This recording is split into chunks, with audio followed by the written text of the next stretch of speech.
warahmatullahi wabarakatuh. Selamat siang anak-anak. Apa kabarmu hari ini? Semoga semuanya sehat-sehat saja. Selamat bertemu kembali dengan saya dalam pertemuan yang ketiga, yaitu membahas materi bab 1, dinamika perwujudan Pancasila sebagai dasar negara dan pandangan hidup bangsa, dengan subpokok bahasan dinamika nilai-nilai Pancasila sesuai dengan perkembangan zaman. Saya harapkan kalian semua tetap semangat meskipun kita belajar jarak jauh, belajar dari rumah. Baiklah, kita mulai saja mengenai dinamika nilai-nilai Pancasila sesuai dengan perkembangan zaman. Seperti kita ketahui bersama bahwa Pancasila itu merupakan dasar negara dan pandangan hidup bangsa Indonesia. Maka sebagai konsekuensi logisnya, Pancasila ini dijadikan dasar dalam penyelenggaraan negara Indonesia. Nilai-nilai dasar Pancasila yaitu ada 5: nilai ketuhanan, nilai kemanusiaan, nilai persatuan, nilai kerakyatan, dan nilai keadilan. Nah, nilai-nilai dasar Pancasila ini dapat menyesuaikan diri dengan perkembangan zaman, atau dengan kata lain, nilai-nilai tersebut tetap dapat diterapkan dalam berbagai kehidupan bangsa dari masa ke masa. Hal tersebut dikarenakan Pancasila ini merupakan ideologi yang bersifat terbuka. Baiklah, sebelum kita melanjutkan pembahasan berikutnya, perlu kalian ketahui bahwa istilah ideologi itu dibangun dari 2 kata, yaitu ide yang berarti gagasan, konsep, pengertian dasar dan cita-cita, serta logos yang berarti ilmu.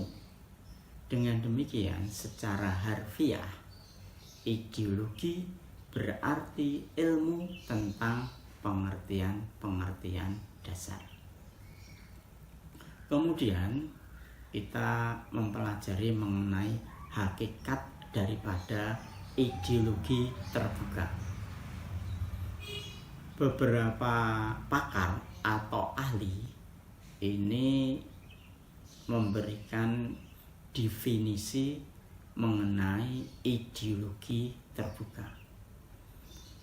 Dari definisi beberapa ahli ini dapat kita simpulkan saja bahwa ideologi itu adalah merupakan pedoman yang memberikan arah bagi suatu bangsa untuk mencapai tujuan atau cita-citanya. Seperti misalkan bangsa Indonesia ini mempunyai ideologi Pancasila, berarti dengan nilai-nilai dasar Pancasila ini untuk mencapai tujuan negara yang tertuang dalam pembukaan alinea keempat Undang-Undang Dasar Negara Republik Indonesia tahun 1945. Baiklah, saya lanjutkan ya. Sebagai ideologi negara, tadi saya sampaikan Pancasila ini merupakan gagasan atau ide-ide yang dijadikan sebagai pedoman atau arah dalam mencapai cita-cita bangsa. Sedangkan sebagai suatu pemikiran, nah, ideologi Pancasila ini sangatlah mengambil sumber atau pandangan dari pandangan falsafah hidup bangsanya sendiri. Untuk lebih jelasnya, kalian lihat saja perbedaan karakteristik antara ideologi terbuka dengan ideologi tertutup pada tabel di bawah ini.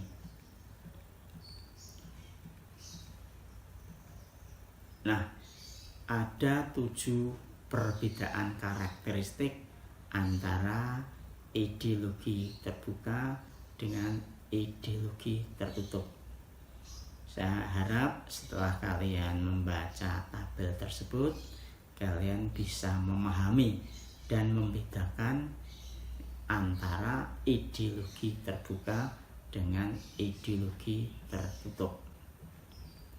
Nah, selanjutnya, bagaimana kedudukan Pancasila sebagai ideologi terbuka? Nah, Pancasila ini berakar pada pandangan hidup bangsa dan falsafah bangsa, sehingga memenuhi prasyarat menjadi ideologi yang terbuka. Pancasila senantiasa mampu berinteraksi secara dinamis. Nilai-nilai Pancasila tidak berubah, namun pelaksanaannya disesuaikan dengan kebutuhan dan tantangan nyata yang kita hadapi dalam setiap waktu. Nah, yang perlu kalian ingat lagi bahwa keterbukaan ideologi Pancasila ini harus selalu memperhatikan 5 hal. 1. Stabilitas nasional yang dinamis. 2. Larangan untuk memasukkan pemikiran-pemikiran yang mengandung nilai-nilai ideologi Marxisme, Leninisme, dan komunisme. 3. Mencegah berkembangnya paham liberal. 4. Larangan terhadap pandangan ekstrim yang menggelisahkan kehidupan masyarakat. Dan yang 5. Penciptaan norma harus melalui kesepakatan.